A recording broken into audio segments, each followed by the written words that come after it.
السلام عليكم ورحمة الله وبركاته. ازيكم يا حبايب قلبي؟ عاملين ايه؟ اهلا ومرحبا بكم في قناة اسرار شيري. واسفة جدا لتأخير فيديوهاتي، علشان بيتي الحقيقة محتاجني اتشغل بيه اكتر. فانا اسفة، على قد ما بقدر بحاول انزل لكم كل جديد، كل حاجة تستفيدوا منها ان شاء الله. بس قبل ما النهاردة ان شاء الله الفيديو بتاعنا عن التحف والانتيكات الكريستالية اللي تحبي تجيبيها ببيتك وممكن تتحط فين. خلاص، بس قبل ما نبتدي الفيديو ان شاء الله هقول لكم الفيديو ده تعاون مع قناة انت اكيل مع شيماء نبيل. قناتها جميلة جدا ومميزة جدا، بتقدم لنا فيها وصفات للاكل رائعة ومختلفة عن باقي القنوات الاخرى اللي انا بشوفها. طريقتها حلوة وسهلة، وكمان في نفس الوقت بتقدم لنا نصايح تفيدنا كلنا. بس في حاجة مهمة النهاردة ان شاء الله، الفيديو بتاعها بتاع شيماء نبيل، انت اكيل مع شيماء نبيل، ان شاء الله هيبقى الفيديو عن السبع بهارات. بس برضو في اختلاف، نوع معين من بهار هتحطه، نوع معين من التوابل هتحطه هيخلي السبع بهارات دولت مختلفين في الطعم، هيبقى احسن بكتير. يلا بقى احنا نبتدي الفيديو بتاعنا. بسم الله الرحمن الرحيم. حبايب قلبي، انا قلت لكم النهارده ان شاء الله الفيديو بتاعنا هيبقى عن الكريستالات.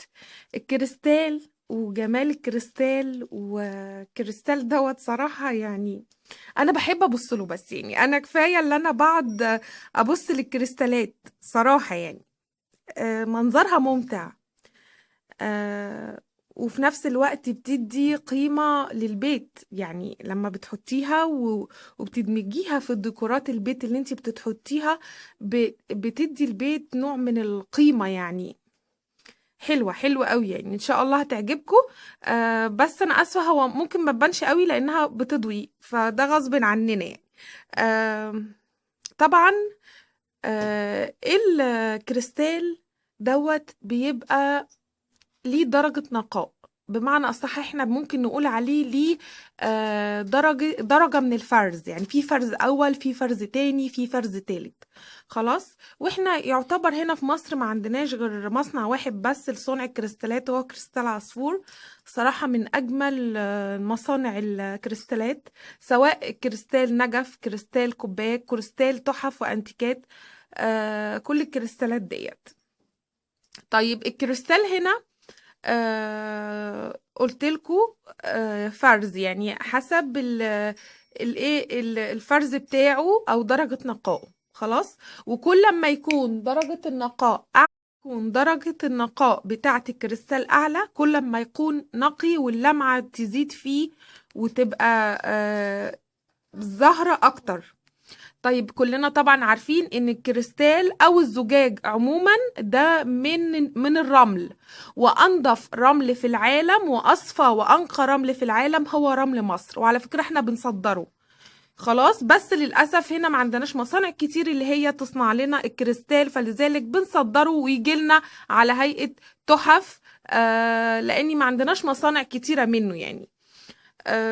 هنا دي كريستالة مطعمة بالنحاس، هي يعني دوت نحاس. خلاص، مطعمة فيه، وفي نفس الوقت محطوط برضو فيها فصوص كريستالية. انا بقول لكم انا بعشق الكريستال جدا، لان بيريح لي عيني وبحس براحة نفسيا. بحس براحة نفسية كده وانا موجود عندي في البيت وانا حابة ابص له. ده نوع من الكريستالات، ده ممكن تحطيه فين؟ ده ممكن تحطيه في النيش لو عايزة، ممكن تحطيه عندك على ترابيزة كده تكون كده جانبية، او ممكن تحطيه في وسط الترابيزة برضو لو عندك صالونة او انتريه ممكن تحطيه عليه او تعرضيه، او ممكن تعرضيه عندك مثلا. احيانا بحط على القواطع بتاعتي، قواطع الريسبشن، ممكن تحطيه برضو لو عندك مكتبة برضو ينفع تحطيه فيه، وبيبقى منظره جميل قوي وحلو. هنا انا عندي مجموعة كريستالات بحبها قوي وغالية على قلبي.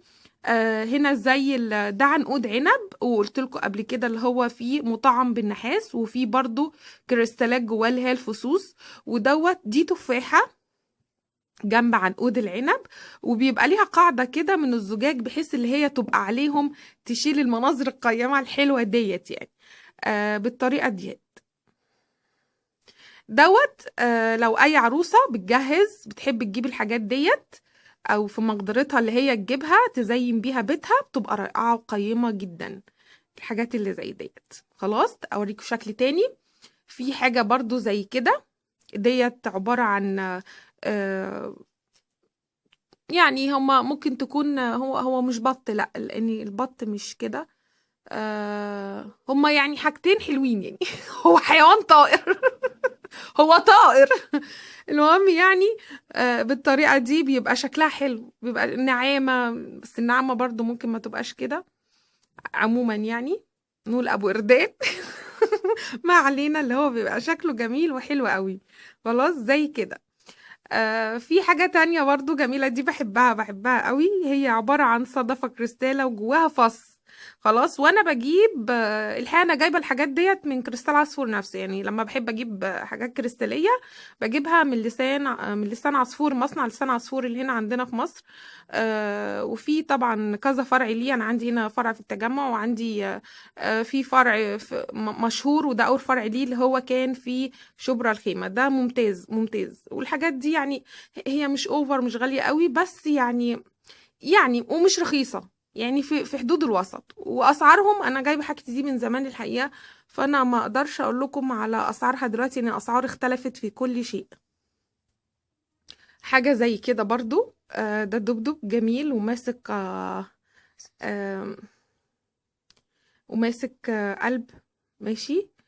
ده حلو حلو قوي. وفي هنا برضو في يونكا ليه في كريستال ملون. طبعا انا بعشق الكريستال الملون، حتى في النجف بتاعي بحاول دايما اطعم الكريستال بتاعي، لان عندي اللون النبيتي هو اكثره في البيت عندي، فبحب اطعم الكريستال بتاعي باللون النبيتي، لان هو اللون السائد عندي في البيت.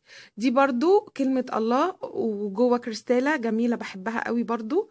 الحاجات دي تقدري تحطيها في النيش، تقدري قلتلكوا تحطيها على ترابيزة جانبية بطريقة كده هوت. ده عنقود عنب بحبه جدا. بصوا انا هقول لكم الاسعار هتبقى في حدود كام. يعني ممكن عنقود عنب زي كده من مثلا من يعني مثلا تلاقيه مثلا 180 ل 200 جنيه، حاجة كده يعني. خلاص. طبعا كل ما بالشكل بيقل، كل ما القيمة يعني مش بيبقى غالي قوي يعني. وبرضه حسب النقاء. في حاجة نقية قوي انتوا هتلاحظوها، في حاجة نقية قوي، وفي حاجة نص نص، يعني فرز تاني. مثلا حاجة تلمع قوي فرز اول، حاجة التانية فرز تاني. دي بقى بموت فيه، بحبه جدا، بحب الطبق ده قوي قوي قوي. آه بحبه. ده برضو في عبارة عن تفاحات ملونة، كريستال ملون، تفاحات، وبرضو مطعمة بالنحاس، وفيها برضو فصوص. ده هتلاقيه اكيد طبعا اوفر في السعر بتاعه. بس هو بحبه غالي على قلبي يعني. برضو نشوف معانا هنا في بقى التحف بتاعنا برضو، والانتيكات الزجاجية. آه طبعا دي بتبقى اقل فرزا من الكريستال نفسه. حاجة زي كده. دي طبعا اللمبة، زمان بيقول عليها لمبة غاز، دلوقتي مش لمبة غاز، بقت دلوقتي لمبة شمعة. جميلة قوي حلوة برضو. حاطين فيها ألوان، وبالطريقة دي بتبقى زي فواحة، وفي نفس الوقت بتديني منظر ديكوري رائع من الزجاج. وهنا برضو بس اللون مختلف. ودي برضو حاجة زي كده برضو. نخلي بالنا عشان يعني نحاول على قد ما نقدر. الحاجات دي كلها انا يعني أنا كنت مشغلاها الحقيقه، بس بقالها مده، فالحاجتين دول اتطفوا. دي بطه وزعلانه مقموصه. دي فواحه برضو بتشتغل، بس هي اتطفت.